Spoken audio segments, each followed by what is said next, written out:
ఇక చెంచలమ్మ గుడికైతే వెళ్ళి కోడళ్ళ గురించి ఆచూకీ చెప్పమని దేవుణ్ణి ప్రార్థిస్తూ ఉంటుంది. దేవుడు కాడ అక్కడ చాలా బాధతో నిరుత్సాహంగా కూర్చొని, దేవుడా నా కోడలు ఎక్కడ ఉన్నా ఇక్కడికొచ్చేలా చేయి స్వామి. నా కోడలు నిప్పని తెలుసు. తనకి ఏ ఆపద రాకుండా చూడు అని చెప్పేసి దేవుని దండం పెడుతూ ఉంటుంది. అలా మౌనంగా కూర్చున్న చెంచలమ్మని చూసి ఇక విజయమ్మ అటుగా వచ్చి మందలిస్తూ ఉంటుంది. ఏంటి చెంచలమ్మ అంతా భిక్షమెత్తుకుంటున్నావా ఏంటి? దిగజారి మెట్ల మీద కూర్చుంటున్నావా? దేహి అని అడుక్కుంటున్నావా? అని చెప్పేసి అనగానే చెంచలమ్మ కోపంగా చూస్తూ ఉంటుంది. అవును నీ కోడలు పనివాడితో లేచిపోయిందట కదా అని చెప్పేసి అనగానే ఒక్కసారిగా చెంచలమ్మ కోపం వస్తుంది. విజయమ్మ నోరు అదుపు చేసి మాట్లాడు లేకుంటే బాగోదు అనగానే ఏంటి బెదిరిస్తున్నావా? నేనన్న మాటలు కాదు ఈ ఊళ్ళో అంటున్నాడు. అయినా నీ కోడలు తప్పు కాదు, అంతా నీ తప్పే. వయసులో నీ కొడుకు చచ్చిపోయాడు. పట్టువని 4 రోజులు కూడా సంసారం చేసుకోలేదు. నీ కోడలికి ఫస్ట్ నైట్ కూడా కాలేదు. అలాంటి పిల్లకు పాపం ఎన్ని కోరికలు, ఎన్ని ఆశలుంటాయి. అలాంటి కోరికలు, ఆశలు తీర్చాల్సింది నువ్వే కదా! అత్తగా నీ బాధ్యత వదిలేసావు. నువ్వు పెద్ద పెద్ద మనిషివి కదా! పీఠం మీద పీఠాధిపతివి కదా! అలాంటిది నీ కోడలికి ఏం న్యాయం చేయాలో నీకు తెలియదా?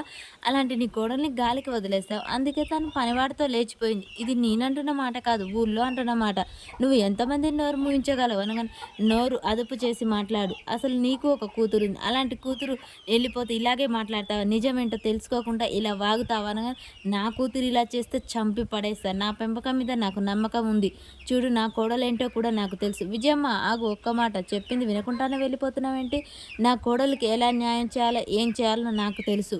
అది మా అత్త కోడళ్ళ అనుబంధం మీద ఏర్పడి నేను చూసుకున్నంత ప్రేమగా ఎవ్వరు చూసుకోరు నా కోడల్ని. ఒక అత్తగా ఎలా చూసుకోవాలో నాకు తెలుసు అని చెంచలమ్మ అయితే సింధూరకు వార్నింగ్ ఇస్తుంది. ఇక కొంతమంది అయితే సాయిత్రమా నీ కొడుకు పెళ్లి చేసుకుని వచ్చాడట కదా, ఏది అమ్మాయి అనగానే సింధూర స్నానం చేసి వస్తుంది. ఒకసారిగా సింధూర చూసి షాక్ అవుతూ ఉంటుంది. ఇక చంటి సింధూర అయితే ఇంటికి వెళ్తారు. అలా డోర్ తీయగానే వాళ్ళందరూ షాక్ అవుతారు. రేణుక, భవతి, రవిబాబు అయితే చాలా షాక్ అయిపోతూ ఉంటాడు. అమ్మాయి గారు మనకు భయం ఏం లేదు, ఇంటికి వచ్చామని చెప్తూ చంటి అంటూ ఉంటాడు.